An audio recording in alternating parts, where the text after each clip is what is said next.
Baik, Shalom. Selamat pagi Bapak Ibu Saudara yang dikasihi oleh Tuhan. Pagi hari ini kita berjumpa kembali dengan saya Pendeta Yusuf Panggo, dan saya akan berbagi kebenaran firman Tuhan bagi kita semua di dalam sebuah tema, yaitu bertobat dengan sungguh. Sekali lagi, dalam sebuah tema, yaitu bertobat dengan sungguh. Pembahasan kita ini akan didasarkan di dalam Yeskiel pasal 33 ayat yang ke-19. Kita melihat di dalam Yeskiel pasal 33 ayat 19, firman Tuhan berkata, "Sebaliknya kalau orang fasik bertobat dari kefasikannya dan ia melakukan keadilan dan kebenaran, ia pasti hidup karena itu." Sekali lagi saya baca bagi kita dalam Yeskiel 33 ayat 19.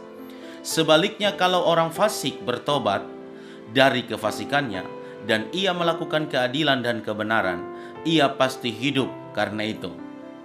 Bapak Ibu Saudara yang dikasihi oleh Tuhan, sejak manusia pertama jatuh ke dalam dosa, yaitu Adam dan Hawa, dosa dan tabiat dosa mengikuti dan menjadi bagian dalam diri manusia, sehingga kita dilahirkan ke dalam dunia dalam keadaan atau dengan segala kecenderungan hati untuk selalu melakukan kejahatan.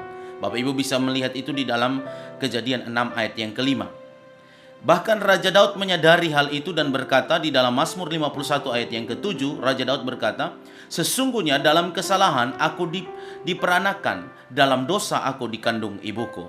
Ya, di dalam Mazmur 51 ayat 7, Raja Daud sendiri mengakui bahwa sesungguhnya di dalam kesalahan aku diperanakan, dalam dosa aku dikandung ibuku. Jadi Bapak Ibu Saudara, sesungguhnya kita ini adalah manusia berdosa yang pantas menerima hukuman, ya. Jadi ini pemahaman atau pengertian yang harus kita sadari. Kita tahu bahwa sesungguhnya kita ini adalah manusia berdosa yang pantas untuk menerima hukuman. Namun puji Tuhan Bapak Ibu Saudara, kita patut bersyukur kepada Allah Bapa kita yang oleh karena kasih-Nya menganugerahkan putranya Yesus Kristus untuk mati di kayu salib. Darah Kristus mendamaikan kita dengan Allah. Kita tidak lagi menjadi seteru Allah, ya. Kita justru telah ditebus, dibayar dengan darah yang mahal. Di dalam 1 Petrus 2 ayat yang ke-24, firman Tuhan berkata, "Kristus telah memikul dosa kita di dalam tubuhnya di kayu salib, supaya yang telah mati terhadap dosa hidup untuk kebenaran." 1 Petrus 2 ayat 24, perhatikan di sini baik-baik. Ya, Kristus telah memikul dosa kita di dalam tubuhnya di kayu salib, supaya kita yang telah mati terhadap dosa hidup untuk kebenaran. Setelah menerima anugerah keselamatan, kita harus dengan sungguh-sungguh hidup di dalam pertobatan, ya. Kita harus bertobat dari dosa-dosa. Kita tidak dapat menerima anugerah Tuhan lalu tetap tinggal dan berbuat dosa, karena Tuhan telah mencurahkan anugerahnya sewaktu kita masih berdosa. Dan kini dosa kita telah diampuni dan kita disucikan. Itu kabar baiknya, bahwa setiap kita yang percaya kepada Kristus sebagai Tuhan dan Juru Selamat, bahwa dosa kita telah diampuni dan kita telah disucikan.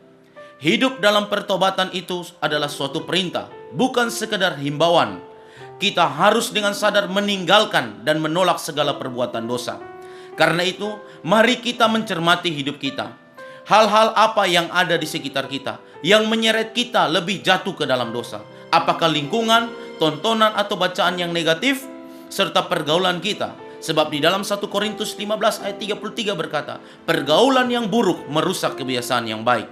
Dan di dalam Amsal 13 ayat yang ke-20 berkata, siapa bergaul dengan orang bijak menjadi bijak, tetapi siapa berteman dengan orang bebal menjadi malang. Di dalam Amsal 13 ayat yang ke-20.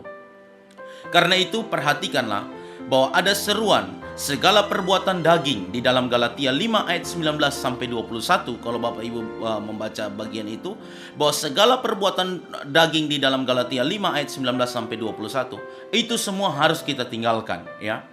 Kita harus berhenti berbuat dosa, namun kita harus memilih untuk hidup sesuai dengan kehendak Tuhan setiap hari. Karena pertobatan itu hanya terjadi, titik pertobatan itu adalah mujizat, dan itu hanya terjadi satu kali seumur hidup. Tetapi perhatikan proses pengudusan itu, proses untuk hidup di dalam kehendak Tuhan, itu harus dilakukan secara terus-menerus. Jadi Bapak Ibu Saudara yang dikasihi oleh Tuhan, ketika kita sudah ada di dalam Tuhan, kita harus sungguh-sungguh bertobat. Kita harus sungguh-sungguh meninggalkan tabiat lama kita. Jangan kita berpikir karena Kristus sudah menebus kita, maka kita lepas tanggung jawab, kita hidup bebas begitu saja. Tidak. Ada tuntutan yang lain, yaitu kita harus bertobat, meninggalkan manusia lama kita. Perhatikan tadi di dalam 1 Petrus 2 ayat 24 dikatakan apa? Bahwa Kristus mati di kayu salib supaya kita yang telah mati terhadap dosa hidup untuk kebenaran. Karena hari-hari ini Bapak Ibu Saudara, banyak kita jumpai orang hanya membuat kamuflase, basa-basi. Mereka beribadah melayani Tuhan, tetapi tingkah laku tabiat mereka di luar tidak pernah berubah. Mereka cuman hanya basa-basi datang ibadah, datang melayani Tuhan, tetapi hidup mereka tidak berubah. Hidup seperti ini tidak bisa Bapak Ibu Saudara. Kita harus sungguh-sungguh bertobat, menghasilkan buah-buah pertobatan di dalam hidup kita. Karena itu, marilah kita sungguh-sungguh di dalam Tuhan, kita bertobat sungguh-sungguh, meninggalkan manusia lama kita. Ingat Bapak Ibu Saudara, pertobatan itu terjadi sekali di dalam hidup kita, dan itu suatu perkara mujizat. Tetapi ingat, proses pengudusan itu harus dikerjakan setiap hari. Harus kita melewatinya secara terus-menerus selama kita hidup. Karena itu marilah kita berupaya untuk hidup benar di dalam Tuhan. Dan saya percaya ketika kita melangkah sesuai dengan firman Tuhan, kasih setia dan anugerah Tuhan akan menyertai hidup kita. Tuhan Yesus memberkati kita semua. Shalom.